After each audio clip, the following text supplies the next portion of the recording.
और स्वागत है आपका मैथमेटिक्स की महारथन में।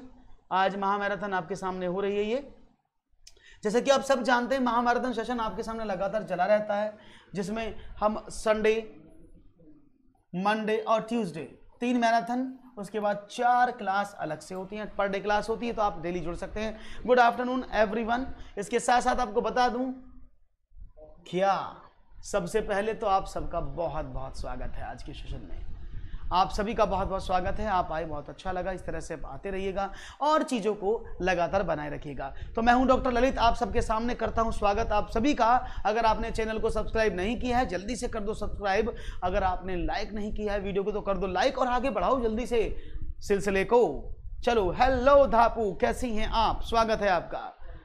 तो चलो शुरू करते हैं। पहला सवाल जहां से छोड़ा था वहीं से पकड़ते हैं और चीज़ों को लेकर आगे बढ़ते हैं। सवाल आपके सामने, कक्षा 6 की पाठ्य पुस्तक में निम्नलिखित प्रश्नों को पढ़िए। 2 ऐसे पूर्णांक लिखिए जिनका योगफल एक नकारात्मक पूर्णांक हो। उपयुक्त प्रश्न किस चीज के लिए बताया गया है?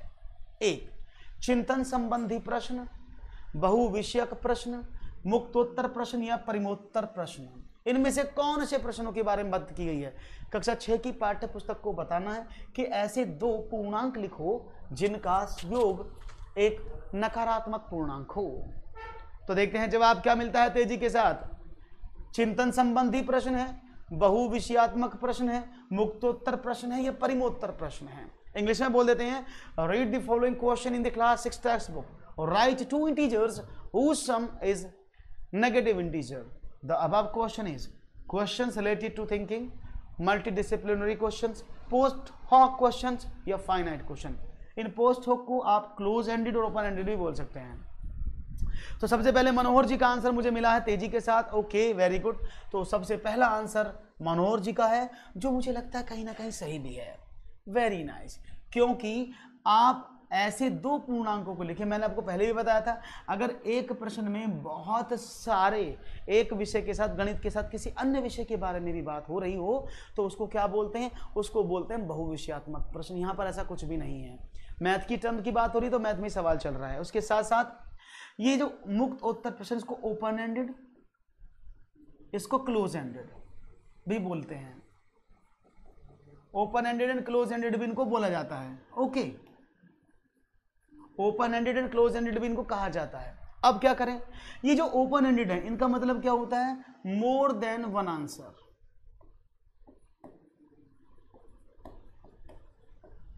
जिनके एक से ज्यादा उत्तर प्राप्त हों, और इसको क्या बोलते हैं? Exactly one answer.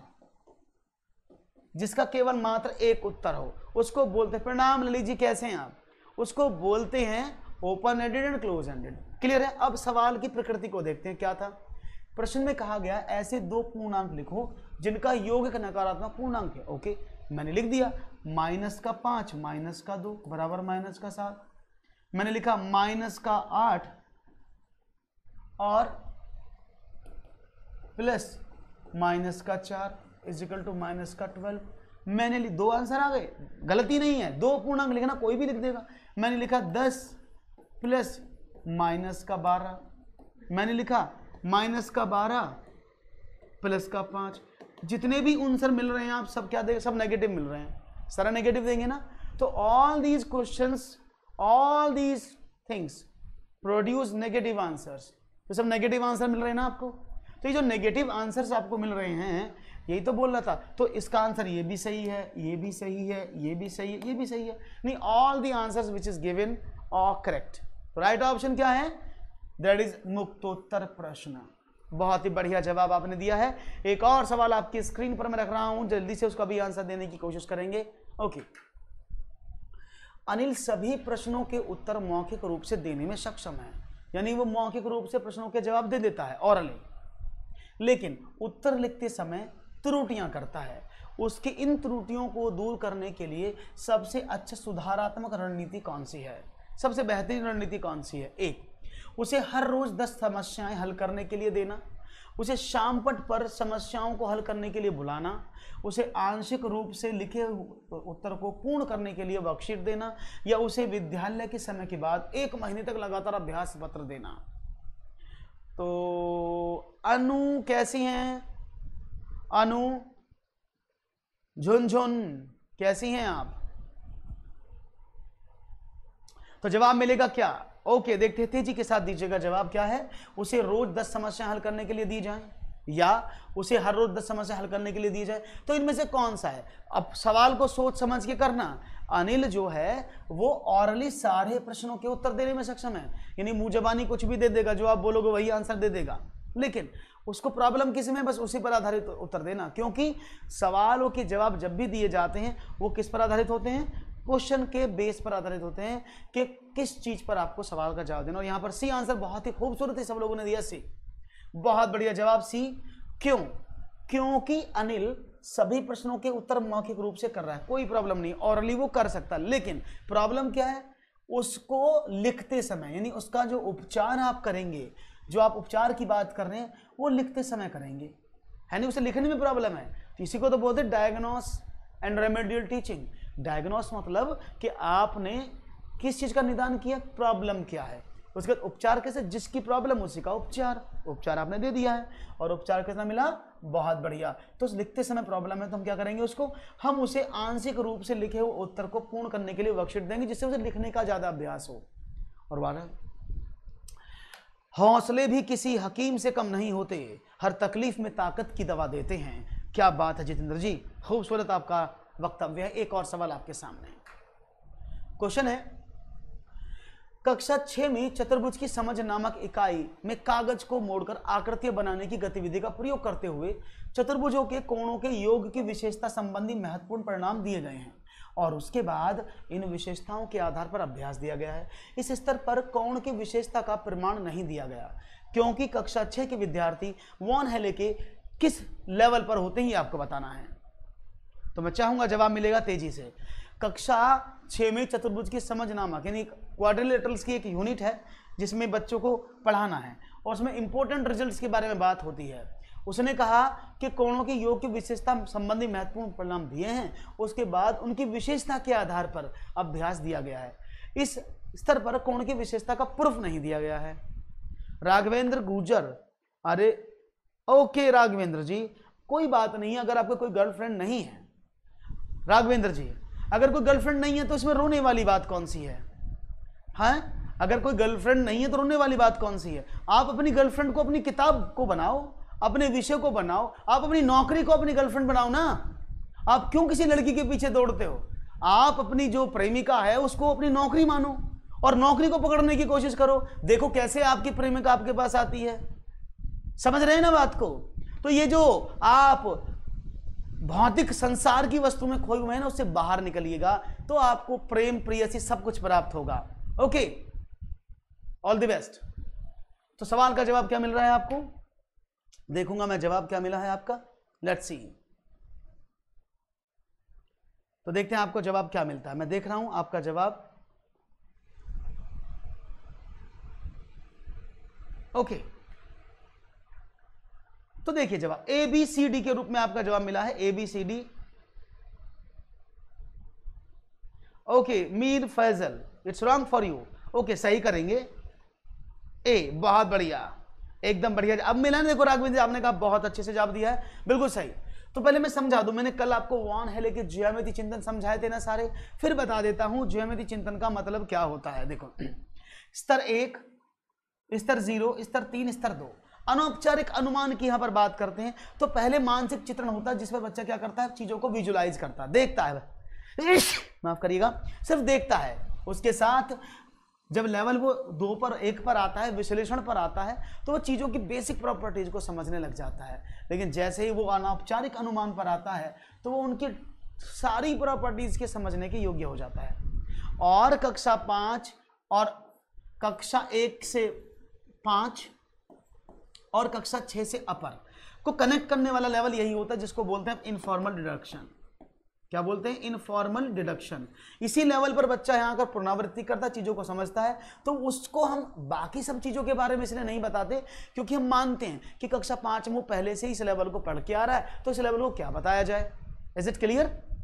बात समझ में आ गई? बहुत बढ़िया से जवाब आपका मिला। तो राइट ऑप्शन था अनौपचारिक अनुमान, और ये जो अनुमान लिखा ना, फॉर्मल डिडक्शन है ना, औपचारिक अनुमान ये लिखा हुआ है। तो राइट ऑप्शन था ऑप्शन नंबर ए, एकदम सही जवाब आपने दिया है, बहुत बढ़िया। सीटेट कब है? सीटेट का मान के चलिए नेक्स्ट मंथ में मे बी आपको नोटिफिकेशन पक्का मिल जाएगा, ऐसे सूत्रों से जानकारियां प्राप्त हो रही हैं। एक और सवाल, गणित की कक्षा में भाषा के विकास की 4 अवस्थाएं हैं जिनका क्रम है रोजमर्रा की भाषा, यानी इन मैथमेटिकल क्लासरूम और mathematic communication there are 4 steps to learn complete mathematics language. तो 4 स्टेप्स दिए हैं, रोजमर्रा की भाषा, गणितकृत परिस्थिति की भाषा, गणित समस्या समाधान की भाषा, सांकेतिक भाषा। रोजमर्रा की भाषा, गणित समस्या समाधान की भाषा, गणितकृत परिस्थिति की भाषा, सांकेतिक भाषा। रोजमर्रा की भाषा, गणित समस्या समाधान की भाषा, सांकेतिक भाषा या गणितकृत परिस्थिति की भाषा, या रोजमर्रा की भाषा, सांकेतिक भाषा, गणित में समस्या समाधान की भाषा, गणितकृत परिस्थिति की भाषा। जल्दी बताओ आंसर क्या होगा? नहीं। ओके सर, वो तो इसमें हमारे साथ उसमें ओके। तो ए ऑप्शन, बहुत ही क्या बात है, मेरे सारे साथी बड़े चतुर हैं, सारे समझदार हैं और बहुत तेजी से उत्तर देते हैं, इससे तो अच्छी बात ही नहीं। मुझे बड़ा अच्छा लगता है जब इस तरह के आप उत्तर देते हैं, बहुत बढ़िया। तो गणित की कक्षा में भाषा के विकास की 4 अवस्थाएं कौन सी हैं जिनका क्रम क्या है? रोजमर्रा की भाषा, गणितकृत परिस्थिति की भाषा, समझ समाधान की भाषा, सांकेतिक भाषा या रोजमर्रा की भाषा। तो समझ लेना, जब बालक छोटा सा होता है तो एनसीएफ क्या कहता है, उसको उसी की भाषा, मातृभाषा, मदर टंग में पढ़ाने की कोशिश करो। अब ये जो एनपीई आई है, न्यू एजुकेशन, एनईपी जो आया है, न्यू एजुकेशन पॉलिसीज, उसके अंदर भी क्या कहा गया है कि बालक को उसकी मातृभाषा में पढ़ाओ। उससे क्या होता है, बालक बहुत तेजी से सीखता है। तो रोजमर्रा की भाषा क्या, जो दैनिक जीवन में बोलने वाली भाषा है, वही रोजमर्रा की भाषा होती है। सबसे पहले बच्चा उसी का विकास करता है। उसके बाद गणितकृत परिस्थिति की भाषा का मतलब क्या होता है कि वो उस भाषा को समझने की कोशिश करता है, लिखा क्या है। उसके बाद समस्या को समाधान करने की भाषा को वो ढूंढता है और सबसे लास्ट में सांकेतिक भाषा की वो बात करता है। ओके, तो राइट ऑप्शन दिया है आपने, ऑप्शन नंबर ए एकदम सही जवाब है। ये क्वेश्चन पेपर में आ चुका है एक बार, तो सही से समझिएगा, इस बार उत्तर ना हो जाए बेकार। एक और प्रश्न लेता हूं मैं आपके सामने, देखता हूं उसका क्या मिलता है मुझे उपचार। Okay, one more question. गणित की शिक्षा में स्थान पर पाठ्यक्रम रूपरेखा दोहरे प्रयोजन पर स्थापित है। योगात्मक परीक्षाओं में विद्यार्थियों के अंक सुधार लाने में गणित की गणितीय शिक्षा और उच्च कक्षाओं में उपयुक्त संकाय का चुनाव करने के लिए किस प्रकार सहायता कर सकती है? ऑप्शन नंबर डी, यानी मैं इसको थोड़ा सा इंग्लिश में ट्रांसलेट कर देता हूं, क्वेश्चन बहुत बड़ा है। जो एनसीएफ के अकॉर्डिंग जो हमारा मैथमेटिक्स रखा गया उसका डुअल पर्पस है, वो दोहरा प्रयोजन है। डुअल पर्पस पर रखा गया है कि उसके 2 पर्पस हैं, डुअल पर्पस पर रखा है। तो वो डुअल पर्पस पर रखा गया है, आपको ये बताना है वो डुअल पर्पस 4 ऑप्शन दिए गए हैं, इनमें से कौन सा होगा ये आपको बताना है। बहुत बड़े ललित जी, शिक्षक और सड़क दोनों एक जैसे ही होते हैं, जहां खुद जहां पर है वहीं पर रहते मगर दूसरों को उनकी मंजिल तक पहुंचा देते हैं। बहुत ही, और आने वाले भविष्य के भावी शिक्षक आप बनेंगे, इस बात का भी याद रखिएगा। आने वाले भविष्य में आप सभी लोग बनने वाले हैं शिक्षक, तो उस बात का भी याद रखिएगा। ये जो आपने मुझे कमेंट किया बहुत अच्छा लगा मुझे, और आने वाले समय में आप सब लोग शिक्षक के भावी रूप में आएंगे, ऐसा मैं मानता हूं और ऐसा मैं जानता हूं। ओके, तो चलो आगे बढ़ते हैं और देखते हैं सवाल का जवाब क्या देते हैं आप। ओके, नेक्स्ट क्वेश्चन दोस्तों आपकी स्क्रीन पर। ओके, चलिए, तो सवाल आपके सामने था, आंसर चाहूंगा क्या मिलेगा, तेजी के साथ दीजिएगा, मैंने आपका कमेंट। ओके, तो देखते हैं क्या मिलता है। दूसरा ऑप्शन था गणितीय शिक्षा प्रत्येक बालक के संप्रेषण कौशल यानी कम्युनिकेशन स्किल्स का विकास करने के लिए क्या कर सकती है, और यह किस प्रकार स्कूली शिक्षा पूरा करने के बाद उचित रोजगार दिलाने में सहायता कर सकती है। गणित शिक्षा प्रत्येक बालक के मस्तिष्क को व्यस्त रखने के लिए क्या कर सकती है, और यह विद्यार्थी के संसाधनों का विकास करने में किस प्रकार सहायता कर सकती है। गणितीय शिक्षा प्रत्येक बालक को स्कूल में नियमित रूप से बनाए रखने के लिए क्या कर सकती है, और यह किस प्रकार उन्हें आत्मनिर्भर बना सकती है।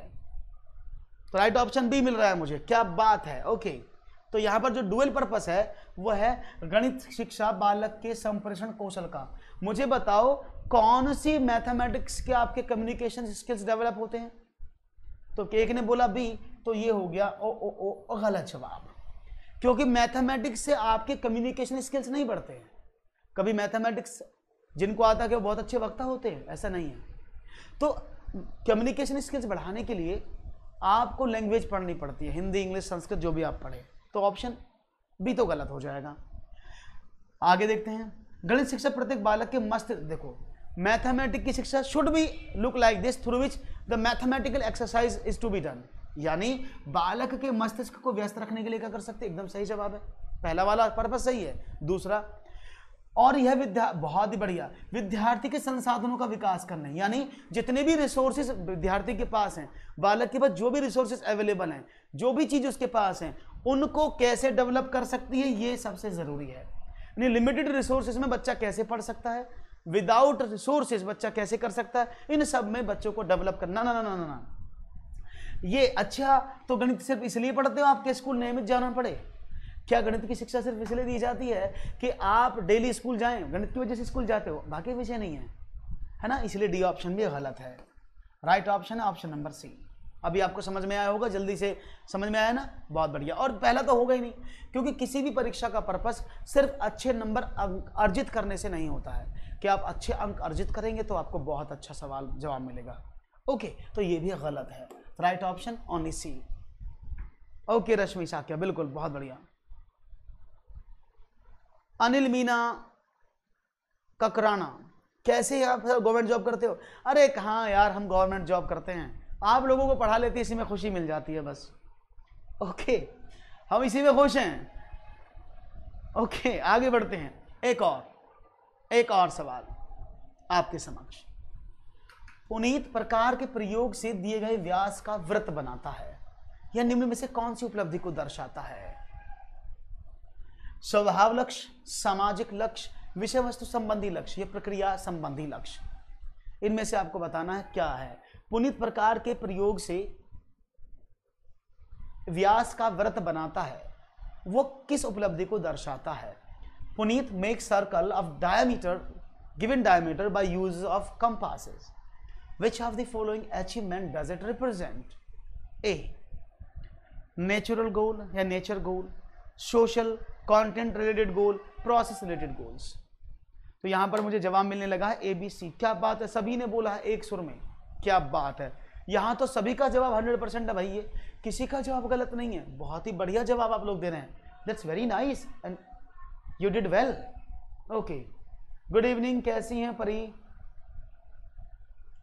बहुत बढ़िया। देखो, यह दो सवाल में दो उत्तर हो सकते थे। अगर मैं इसको हटा दूं यहां से, ये वाला मैं डिलीट कर देता हूं कि पुनीत प्रकार के प्रयोग से व्रत बनाता है, तो आंसर इसका बदल जाएगा, आंसर हो जाएगा प्रक्रिया संबंधी लक्ष्य। क्योंकि उसे कुछ नहीं करना, उसे प्रकार में दूरी भरनी है, चाहे वो छोटा व्रत, मोटा व्रत, प्यारा व्रत, न्यारा व्रत, ये तुम्हारा व्रत, ये हमारा व्रत, ये आड़ा व्रत, ये माड़ा व्रत, जैसे भी चाहे वैसे व्रत बना सकता है। क्योंकि वो प्रक्रिया है कि उसको क्या करना है, कंपास को ऐसे रखना है, उसको ऐसे घुमा देना, गोला बन जाएगा। मैं अच्छा हूं परी, आप कैसी हैं? तो समझ में क्या आता है? समझ में आता है कि ये वाली चीज जो आपके सामने है, अगर ये हटा दूं तो वो आंसर क्या देगा, प्रक्रिया संबंधी। तब ये प्रोसीजरल है। लेकिन क्वेश्चन में थोड़ा सा गड़बड़ कर दिया। क्या गड़बड़ कर दिया? क्वेश्चन में आपको बोल दिया गया कि भाई हमें जो है ना दिए हुए व्यास का बनाना है, यानी मैथमेटिक्स जुड़ गया इसमें। अब बालक किसी निश्चित दूरी का ही व्रत खींचेगा, और वो निश्चित दूरी का व्रत खींचने को ही बोलते हैं क्या? समझ गए ना? कंटेंट, यानी मैथमेटिक्स का सवाल कर रहा है वो अब, और जब मैथमेटिक्स का सवाल कर रहा है तो कंटेंट रिलेटेड वो चीजों को समझ रहा है। हाँ परी, मैं एकदम अच्छा हो गया, पहले से जैसा हो गया हूं। ओके, क्लियर है, समझ में आ गई बात? तो भाई आगे बढ़ें, एक और सवाल की बात करते हैं और देखते हैं एक और सवाल आपके स्क्रीन पर क्या कहता है आपसे। One more question for you. बानी सामान्य और दशमलव भिन्नों, एक से छोटी और बड़ी, दोनों को एक संख्या रेखा पर निरूपित करना जानती है, वह किस अवस्था में है? संक्रियात्मक अवस्था, प्रारंभिक अवस्था, मात्रात्मक अवस्था, विभाजनात्मक अवस्था, किस अवस्था में वो है ये आपको बताना है। संक्रियात्मक अवस्था, बानी can represent numbers normal and decimals in a number line. तो at what state she is in operational, in initial, in quantitative and in the split state. Page लगवा ली नीचे. हाँ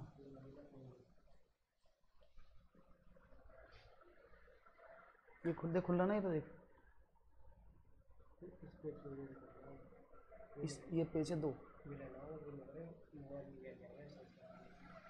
ओके तो जवाब मिला है. हाँ अभी मैं ठीक हूं. वेट ए मिनट, मैं पानी पी लेता हूं 1 मिनट.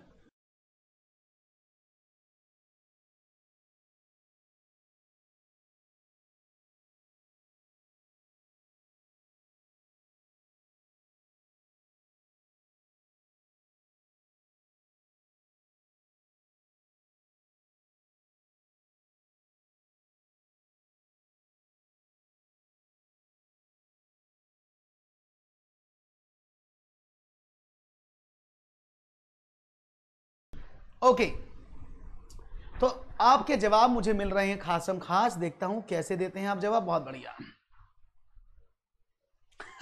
अरे नहीं, मैं सभी के साथ, आपका सब मेरे फेफड़ों में रहते हैं, टेंशन मत लो आप. सवाल ए मिला, देखो समझ लेना. बानी दशमलव भिन्नों में से एक छोटी और बड़ी, तो मैंने आपको बताया था दैट इज ऑपरेशनल स्टेज. ये क्या होती है, मैं चारों अवस्थाएं आपको बता देता हूं जिससे कि आपको क्लियर हो जाए. और ये चारों अवस्थाएं जानना आपके लिए बहुत जरूरी है. संक्रियात्मक अवस्था को ऑपरेशनल स्टेज बोलते हैं, जहां पर बच्चा छोटी मोटी कैलकुलेशन करना सीख लेता है. वो ये जानने लग जाता है कौन सी संख्या छोटी है कौन सी बड़ी है. यानी जो अंडरस्टैंडिंग का लेवल है वो इस लेवल में आ जाता है. ओके. प्रारंभिक अवस्था की बात करते हैं तो बालक जब स्कूल में एंटर होता है, जब वो छोटा सा बच्चा स्कूल में जाता है, प्रारंभिक अवस्था में होता है, तो नंबर का फॉर्मेशन, 2 कैसे बनेगा, 4 कैसे बनेगा, 5 कैसे बनेगा, इन सब का फॉर्मेशन करने की कोशिश करता है. और वही होता है आपका प्रारंभिक अवस्था. इसके साथ मात्रात्मक अवस्था होता है जब बालक छोटी छोटी चीजों को ना ग्रुप में काउंट करने की कोशिश कर लेता है. ओके तो बात समझ में आ गई. तो मात्रात्मक अवस्था की अगर मैं बात करता हूं, तो अगर मात्रात्मक अवस्था में बात करें, क्वांटिटेटिव स्टेज की बात करते हैं, तो वहां पर बच्चा मात्रा को निर्धारित करता है. जैसे एक ग्रुप में कितनी चीजें उनको काउंट कर सकता है.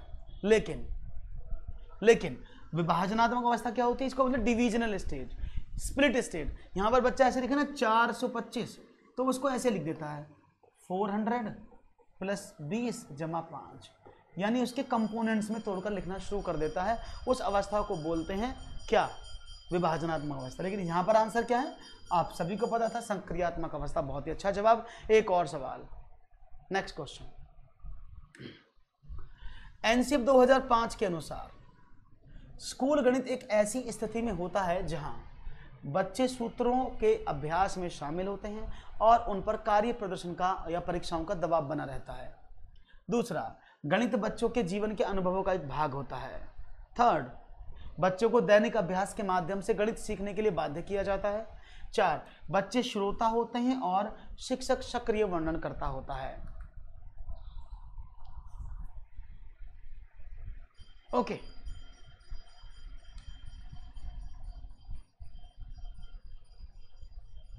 तो देखते हैं जवाब क्या मिलता है.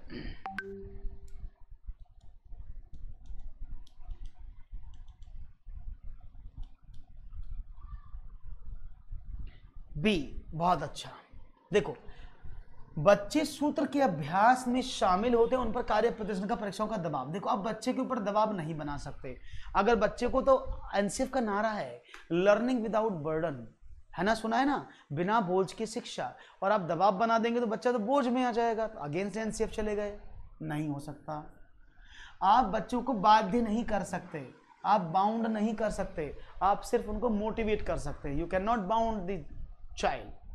बच्चे श्रोता होते हैं, बच्चे सिर्फ सुनेंगे और मास्टर सिर्फ कहेंगे, ऐसा क्या हो सकता है. अगर बच्चे एक्टिव नहीं होंगे तो कैसे काम चलेगा, नहीं चलेगा ना, गड़बड़ हो जाएगा ना. तो बच्चे सिर्फ सुनते हैं और मास्टर जी सिर्फ बोलते हैं, ये तो गलत बात है ना. तो बच्चे श्रोता होते हैं और शिक्षक सक्रिय वर्णन करता है, ये भी गलत है. दोनों ही एक्टिव होने चाहिए, बच्चे भी एक्टिव होने जरूरी हैं, तभी समझ में आएगी चीज. और ये है बिल्कुल सही बात है. एनसीएफ क्या कहता है कि गणित जो है बालक के दैनिक जीवन के अनुभवों का भाग होना जरूरी है। ओके, क्लियर है? कोई प्रॉब्लम तो नहीं किसी को? Very nice.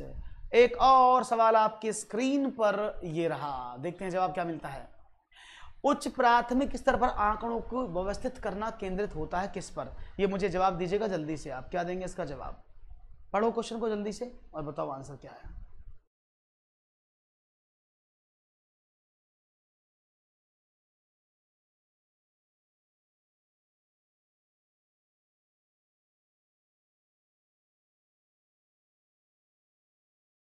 ओके, हाँ भाई, उच्च प्राथमिक स्तर पर आंकड़ों को व्यवस्थित करना किस पर केंद्रित होता है? और यहां पर जवाब मिलने लगे हैं आपके ABCD के साथ। देखो, अगर मैं उच्च प्राथमिक की बात करता हूं, ये अपर प्राइमरी लेवल है, लोअर प्राइमरी लेवल की बात नहीं कर रहे हैं, अपर प्राइमरी लेवल की बात कर रहा हूं, तो उस पर आंकड़ों को व्यवस्थित करना केंद्रित होता है।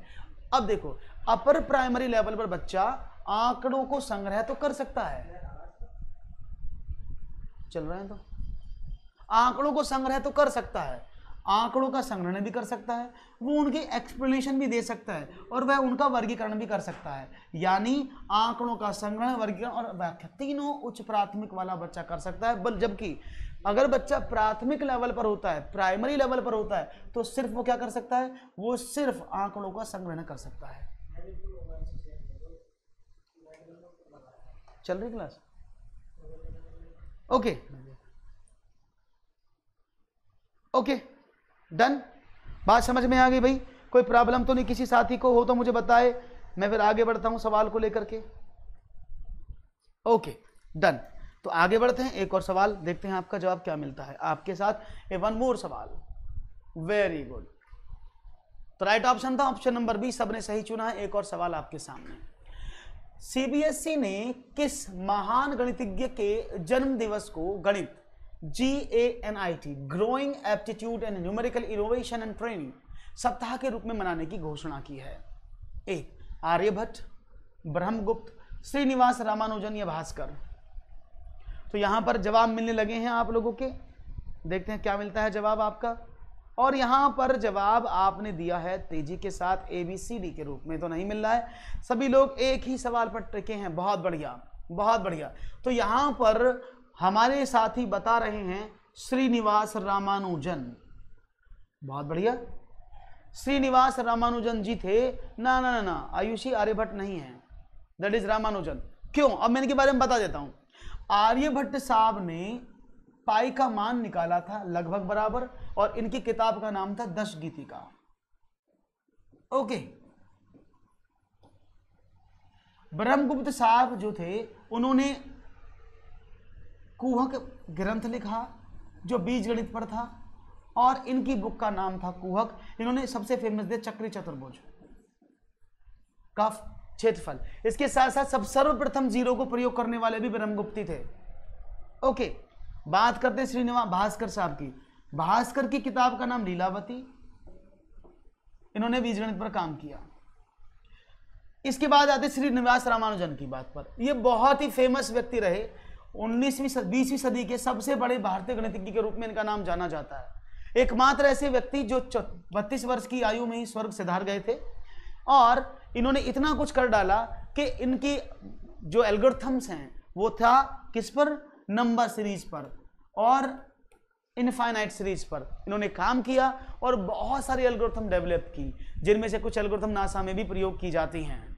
ओके, और इनकी सबसे जो बेहतरीन रचना रही वो थी, जैसा आपने रमन हार्डी नंबर सुना होगा, रमन हार्डी नंबर आपने कई बार सुना है ना? तो रमन हार्डी नंबर एक टैक्सी की कहानी थी जो उन्होंने बताई, और इन्हीं के नाम पर 2015 से CBSE से एफिलिएटेड सभी स्कूल्स में गणित सप्ताह जो 16 दिसंबर से 22 दिसंबर तक मनाया जाता है।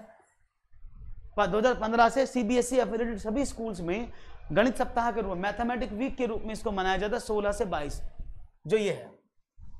और इसी उपलक्ष्य में 22 दिसंबर को राष्ट्रीय गणित दिवस के रूप में घोषित किया गया, जिसको आप मनाते हैं। तो इतना बड़ा आपके सामने एक गणितज्ञ थे। भारतीय गणितज्ञ बहुत कुछ करके गए हैं, लेकिन उनको वैल्यू थोड़ा सा कम मिला, बस ये प्रॉब्लम है।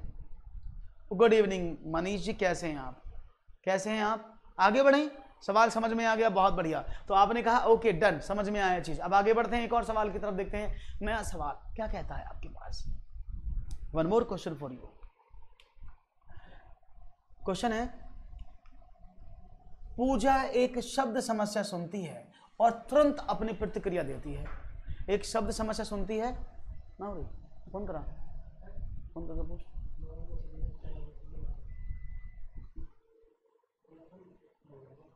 ओके देखिए जरा, मुझे दिखाते हैं। Okay let's see what will be your answer. Wait a minute guys.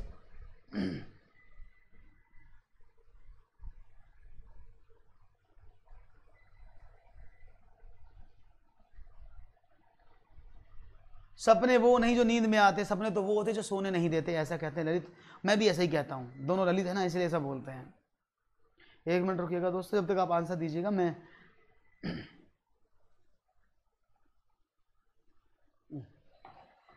Okay पूजा एक शब्द समझ से सुनते हो तुरंत अपनी प्रतिक्रिया देती है। बहरहाल उसकी ज्यादातर उसकी जो प्रतिक्रिया वो गलत होती है। जब पूछा गया कि यदि एक नोटबुक की कीमत 10 पैसे है, हाँ, तो नोटबुक खरीदने के लिए कितने पैसों की आवश्यकता होगी, तो शीघ्र ही उसका उत्तर आता है 50। उससे यह गलती सही करवाने के लिए शिक्षक को क्या करना चाहिए? आपके सामने ऑप्शन है 4।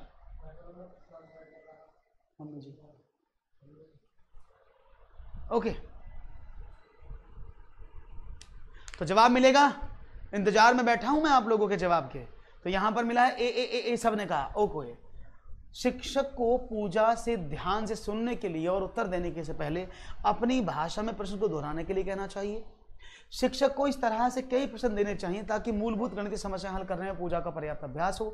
शिक्षक को उसे उत्तर देने से पहले 2 बार सोचने के लिए सख्त चेतावनी देनी चाहिए, या शिक्षक को उससे अपनी कॉपी में 2 बार प्रश्न लिखने और फिर उत्तर देने के लिए कहना चाहिए। और आप सब ने दिया है जवाब बहुत ही बढ़िया, क्योंकि ऑप्शन ए ही सही जवाब है। क्योंकि वो क्या प्रॉब्लम करती है पूजा, देखो पूजा की प्रॉब्लम क्या है, वो सुनती नहीं है सही से और बिना सुने ही उत्तर दे देती है, वही तो गलती करती है। अगर वो चीज़ों को सही से सुने तो वो एकदम सही उत्तर दे, क्योंकि वो अपनी प्रक्रिया तुरंत। आपने भी कई बार देखा होगा, जब मैं आपको पढ़ाता हूं तो आप जल्दबाजी में उत्तर दे देते हैं, तो आप बाद में कमेंट करके बोलते हैं ना सर जल्दी के चक्कर में गलत हो गया। वही पूजा की समस्या है। पूजा ने तुरंत सवाल सुना नहीं, उसने बोला 10 पैसे है, 8 नोटबुक खरीदने के लिए कितने पैसे की आवश्यकता होगी, उसने तुरंत दिया आंसर 50। अगर वो प्रॉब्लमिस्टिक है क्योंकि उसने 50 बोला, इसका मतलब उसको सवाल सही से नहीं सुना उसने, तो क्या करे? तो शिक्षक को समझाना चाहिए कि मेरी बेटी पूजा ध्यान से सवाल को सुनो, समझो और उसके बाद अपनी प्रतिक्रिया दो। सवाल को समझो, सुनो, उसके बाद अपनी प्रतिक्रिया दो, उसके बाद ही आप अपना उत्तर को दोहराने के लिए कहना चाहिए। Is it clear? बात समझ में आ गई?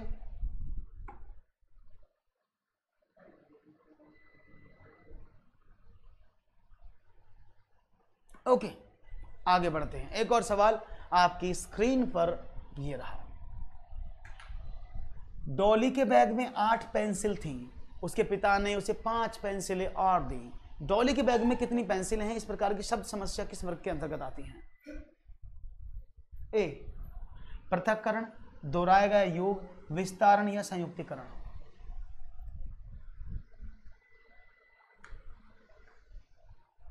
ओके तो देखते हैं जवाब क्या मिलता है। डॉली के बैग में 8 पेंसिलें थी, उसके पिता ने उसे 5 पेंसिलें और दी। डॉली के बैग में कितनी पेंसिल हैं? इस प्रकार की शब्द समस्या किस वर्ग के अंतर्गत आती हैं, ये आपको बताना है। पृथक्करण, दोहराया गया योग, विस्तारण, संयुक्तिकरण, यानी कि सेपरेशन, रिपीटेड एडिशन, एक्सपेंशन या कॉन्जुगेशन। तो देखते हैं जवाब क्या मिलता है।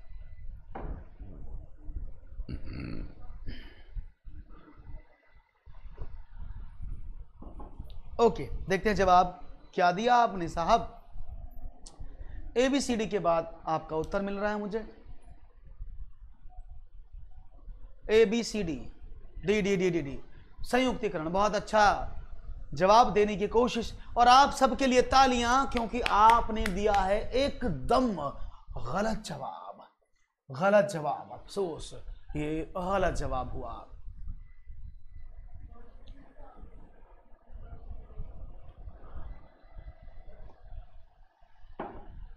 चारों को समझो तब उत्तर दो। Right option is a. ओहो अनिल जी, बिल्कुल ही गलत कर दिया आप तो। Option C is the right answer. समझाता हूं क्यों, समझ लेना। पहले पृथक्करण की बात करते हैं। पहले इन दोनों को समझा दूं, ये दोनों आपस में बहुत क्लोज रिलेटेड है, दोनों क्लोजली रिलेटेड हैं तो समय लगेगा, तो पहले इसको बता देता हूं। पृथक्करण का मतलब क्या होता है, ये हमारे टिल्लू हैं,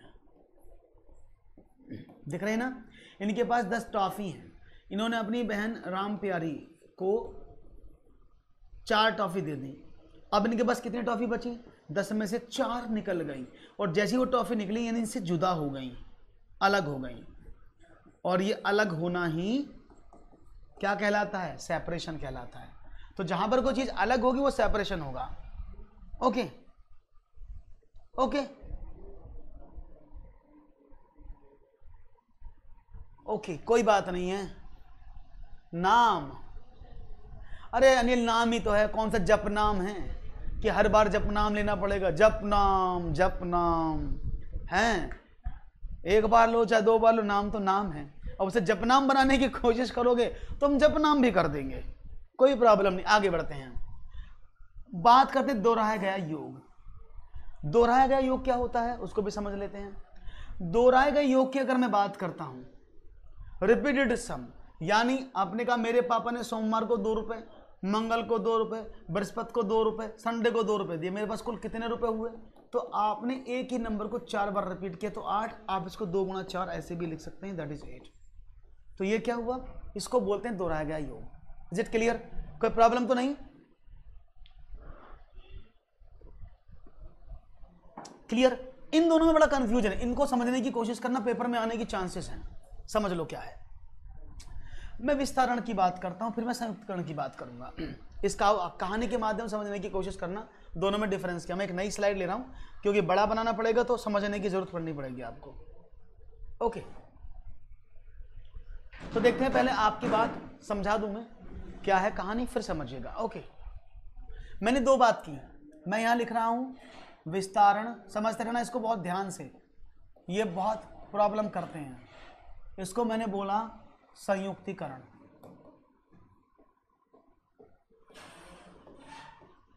अंग्रेजी में इसको बोलते हैं एक्सपेंशन,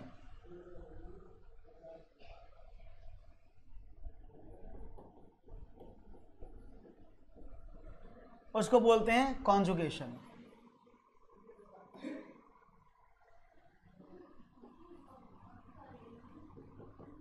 ओके, अब इनका मीनिंग समझ, दोनों में बहुत समानताएं हैं, दोनों बहुत, हाँ कंफ्यूजन दूर करता हूं, दोनों में बहुत क्लोज रिलेशन है। वो क्या, देखना सवाल को समझना। मैंने कहा ये हमारा टिल्लू भैया,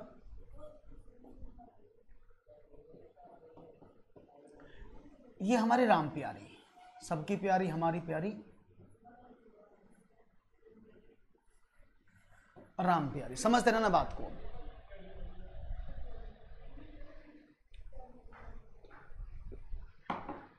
समझ लो, टिल्लू के पास 10 आम हैं,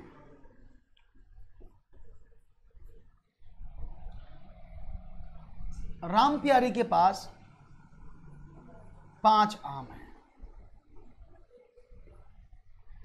आम का सीजन चल रहा ना, अब समझना, राम प्यारी ने अपने 5 आम टिल्लू को दे दिए, क्या समझ रहे हैं, राम प्यारी ने अपने 5 आम टिल्लू को दे दिए, तो टिल्लू के पास कुल कितने आम हैं, समझना मैंने क्या बोला।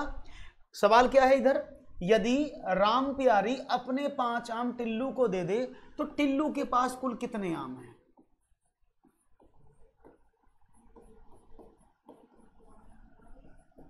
तो टिल्लू के पास कुल कितने आम हैं, टिल्लू के पास 10 और 5 15 हो गए।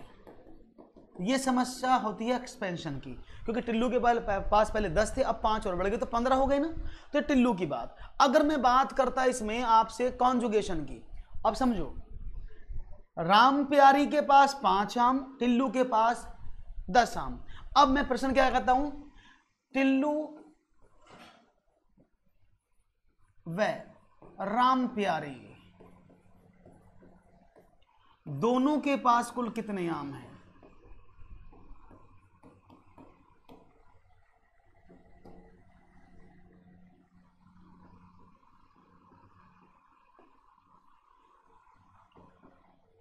दोनों में अंतर समझ में आ रहा है? दोनों में क्या लिखा है? डिफरेंशिएट कर पा रहे हो क्या बोल रहा हूं मैं? टिल्लू के पास कुल कितने आम हैं, ये मैंने कहा, तो यहां पर आपको मिला क्या?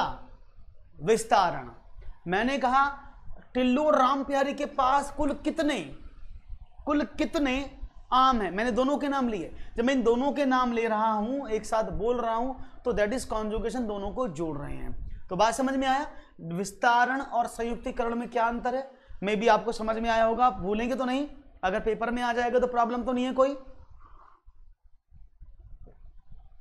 बढ़िया जवाब, वेरी नाइस। एक और सवाल आपकी स्क्रीन पर चलिए रखता हूं, ये रहा वन मोर क्वेश्चन आपकी स्क्रीन पर। मनु की गाय 12 लीटर दूध देती है, तनु की गाय 15 लीटर दूध देती है, मनु और तनु के पास कितना दूध है? इस प्रकार की शब्द समस्या किस वर्ग के अंतर्गत आती है? अभी मैंने पढ़ाया, बता दीजिएगा आंसर।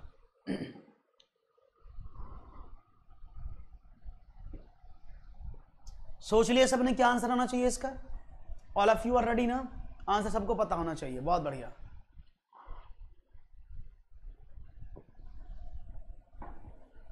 आंसर मिल रहा है आपका ABCD, बहुत बढ़िया। अभी मैंने बताया ना भाई, तनु की गाय, मुझे गाय बनानी देखो आती नहीं, जैसी बनेगी पता नहीं कैसी गाय बनेगी।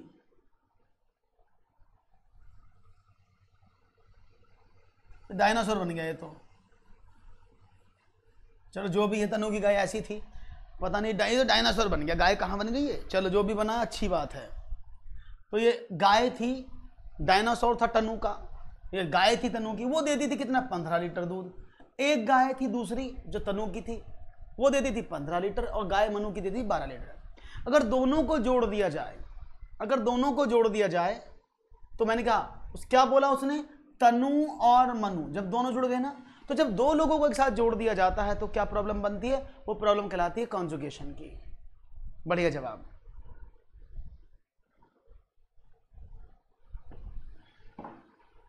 ओके, गाय भी बुरा मान जाएगी, कहेगी इतनी चांद जैसा चेहरा, मेरा चांद जैसा चेहरा इस मास्टर ने बेकार कर दिया है। चलो आगे बढ़ते हैं, एक और सवाल।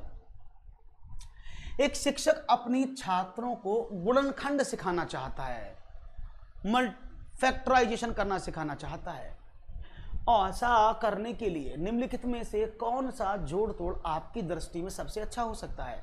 विच one is the best thing to learn factorization? That is abacus, dot paper, बीजगणित या टाइल से दो तरफा काउंटर।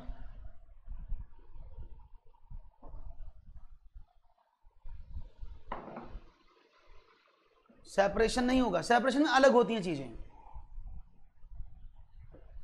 आयुषी, सेपरेशन में चीजें अलग अलग बट जाती हैं, जुड़ती नहीं है। सेपरेशन में अलग अलग होना, कॉन्जुगेशन में जुड़ना। तो सबने सी कहा है, किसी ने डी भी कहा है, समझा देता हूं क्या मीनिंग है इसका।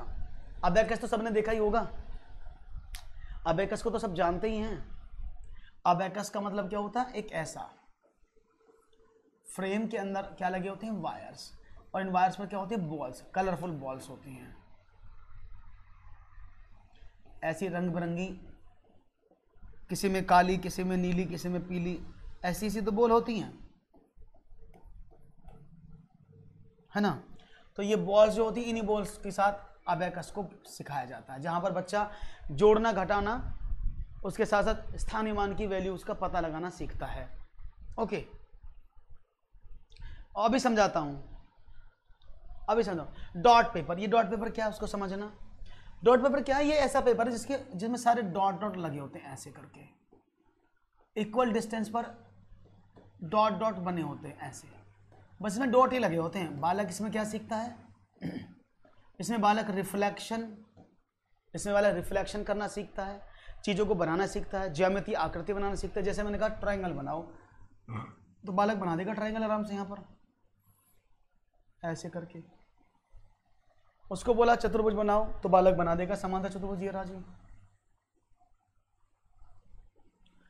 उसको बोला ए बनाओ, तो बच्चा ए भी बना देगा यहां से ऐसे करके। तो बच्चा रिफ्लेक्शन करना सीखता है। यहां पर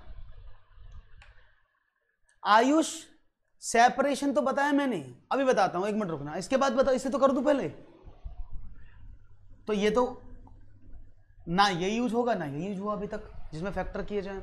अब बात कर दो तरफा काउंटर, इसको भी समझ लो। आपने वो खेला है कैरम बोर्ड, कैरम देखा, कैरम कैरम कैरम में स्ट्राइकर होता है जिससे आप रानी को अंदर ले जाते हो, दैट इज स्ट्राइकर, है ना। तो स्ट्राइकर होता है बस वैसा ही होता है ये दो तरफा काउंटर।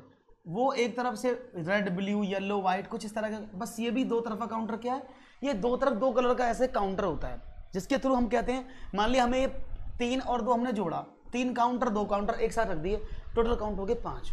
अगर 5 में से आपको 2 घटाना है तो इनको अपोजिट कर देंगे, इनको दूसरे कलर में बना देंगे, जैसे हमने बना दिया ये व्हाइट कलर में, तो 3 रह जाएंगे। तो ये जोड़ने घटाने के काम आता है। बात करते हैं बीजगणितीय टाइल्स। ये क्या है? Algebraic tiles. ये टाइल्स ऐसी होती है जिसको आप 1 बाई 1 की टाइल्स कह सकते हैं। और बच्चा बोलता है, जैसे मैंने बताया, अच्छा बच्चों को बताओ, ये मैंने बनाया, ये टाइल्स जोड़ दी सारी, क्या हुआ? बालक बोलेगा सर 1 2 3 टाइल्स ऐसे, 2 टाइल्स ऐसे, टोटल कितनी हुई? 1 2 3 4 5 6 6 टाइल्स। तो बालक इस तरह की चीज़ों को समझने की कोशिश करता है, तो फैक्टराइजेशन बालक यहाँ समझ जाता है। Is it clear? तो ये बीजगणितीय टाइल्स ही हैं जिसके आधार पर बच्चा इस सबसे अच्छा गुणनखंड सीख सकता है। बात हो रही है सेपरेशन की, समझ लो। मैंने कहा टिल्लू के पास 10 टॉफी है, राम प्यारी के पास कुछ नहीं है। टिल्लू ने अपनी 10 टॉफीज में से 5 टॉफी या 6 टॉफी राम प्यारी को दे दी, तो 10 जो थी उसके पास तो कम हो गई ना, उससे तो अलग हो गई, 10 से 6 निकल गई ना। तो जैसे ही कोई चीज को दूसरे को दिया जाता है तो ये सेपरेशन आता है, बांटना टूटना। Is it clear now? समझ में आ गया आप? तो वेरी नाइस। एक और सवाल आपके स्क्रीन पर ये रहा। नीचे कक्षा 2 के एक छात्र द्वारा हल किया गया योग का प्रश्न, कभी कभी वह 27 को 72 के रूप में लिख देता है। छात्र यहां दाईं बाईं समस्या का सामना कर रहा है। किस वजह से? दृष्टि प्रक्रिया में बाधा की वजह से, गणितीय तथ्य बनाए रखने के साथ ही समय बताने में कठिनाई की वजह से, अनुक्रम के भीतर गणना करने में कठिनाई की वजह से, या फिर छोटे जोड़ तोड़ से निपटने में कठिनाई की वजह से। तो मैं चाहूंगा जवाब मिले आप लोगों का आसानी से। उत्तर क्या होगा? Let's see what will be your right answer. तो उत्तर मिलने लगा है ABCD के रूप में, बहुत अच्छे से, बढ़िया जवाब। ओके, तो नीचे कक्षा 2 के एक छात्र द्वारा हल किया गया योग का प्रश्न है, कभी कभी वह 27 को 72 के रूप में लिख देता है। छात्र यहाँ बाईं दाईं समस्या का सामना कर रहा है, दृष्टि प्रक्रिया में बाधा की वजह से कर रहा है, गणितीय तथ्य बनाए रखने के साथ साथ समय बताने में कठिनाई की वजह से कर रहा है, या फिर अनुक्रम के भीतर गणना करने की कठिनाई की वजह से कर रहा है। किस वजह से बच्चा ये प्रॉब्लम झेल रहा है, ये आपको बताना है।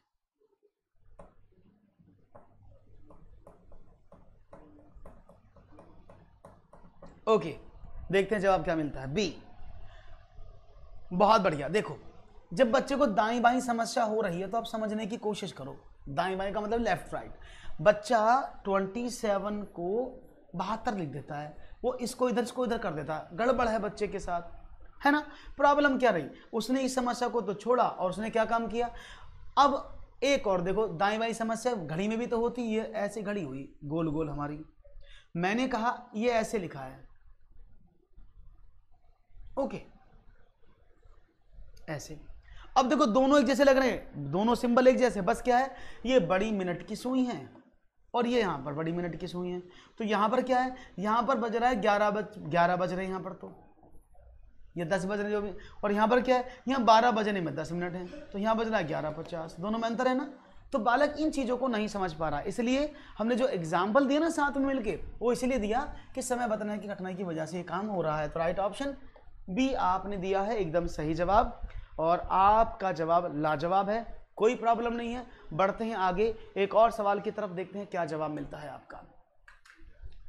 NCF 2005 के अनुसार गणित का पाठ्यक्रम महत्वाकांक्षी, सुसंगत तथा महत्वपूर्ण गणित शिक्षण का वर्णन करता है। यहाँ महत्वाकांक्षी जो वर्ड है वो किस लिए यूज करता है, कौन सी डेफिनेशन महत्वाकांक्षी के द्वारा दी जा सकती है, आपको बताना है। तो देखते हैं, पहला, विद्यालयों में गणित शिक्षण का संकीर्ण उद्देश्य प्राप्त करना, विद्यालय में गणित शिक्षण का उच्च उद्देश्य प्राप्त करना, गणित की समस्याएं हल करने के लिए एक से अधिक तरीके सिखाना, या अंक गणित, बीज गणित, ज्यामिति और समांकों का साधन जैसी विभिन्न प्रकार की गणितें सीखना।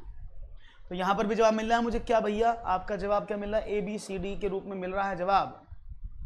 बड़ा है तो बेहतर है, ऐसे भी कहा रहे हैं लोग, कहानी जारी है कि बड़ा है तो बेहतर है सर, निपटा लेंगे इसको भी, कोई दिक्कत नहीं है सर, बड़ा है तो बेहतर है। Okay, very nice.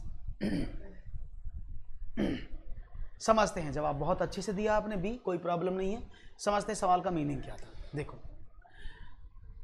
मैं आपको एक जवाब देता हूं। मैंने कहा हिटलर का नाम तो सुना ही होगा ना आपने, एक महत्वाकांक्षी शासक था, एम्बिशियस किंग। सम्राट अशोक एक एम्बिशियस किंग थे, यानी सम्राट अशोक महत्वाकांक्षी शासक थे। तो एम्बिशियस का मतलब क्या होता है, ऐसा नहीं कोई छोटा मोटा हो कोई आदमी कि भाई मुझे तो अपने पड़ोस वाले गांव को ही जीतना है, ऐसा नहीं था उनका उद्देश्य। पूरे भारतवर्ष के साथ साथ उन्होंने विदेशों में भी जीतने की कोशिश की। समझ रहे ना बात को, उन्होंने विदेश को भी जीतने की कोशिश की, सभी पर कोशिश की, पूरी दुनिया पर राज करने की कोशिश की, क्योंकि उनके उद्देश्य बहुत बड़े थे, और जिनके उद्देश्य बड़े वही तो होते हैं। तो यानी जिन लोगों के उद्देश्य बड़े होते हैं, उनके गोल जो है वो बहुत बड़े होते हैं, उन्हीं को कहा जाता है महत्वाकांक्षी। Is it clear? कोई प्रॉब्लम तो नहीं किसी को? यस के नो? बात समझ में आ गई? बहुत बढ़िया। तो ये बात समझ में आई है ना, तो बहुत अच्छी बात है। अब मैं आपको बता दूं कि अगर आपने अभी तक चैनल को सब्सक्राइब नहीं किया है तो जल्दी से चैनल को सब्सक्राइब कर लो, वीडियो को लाइक कर दो और आगे भी शेयर कर दो, क्योंकि लगातार आपको मिलने वाली क्लासेस हैं, तो ये लगातार आपको मिलती रहेंगी। तो देर किस बात की है, अभी जाओ सब्सक्राइब करो। ओके, और हमारे टेलीग्राम का लिंक डिस्क्रिप्शन में दिया गया है, जल्दी से जाओ उसको भी ज्वाइन करो, जिससे नई नई नोटिफिकेशंस आए आपको और आप मिस ना कर पाओ कोई भी चीज। ओके, तो दीजिएगा इजाजत, धन्यवाद, नमस्कार। Don't forget to subscribe.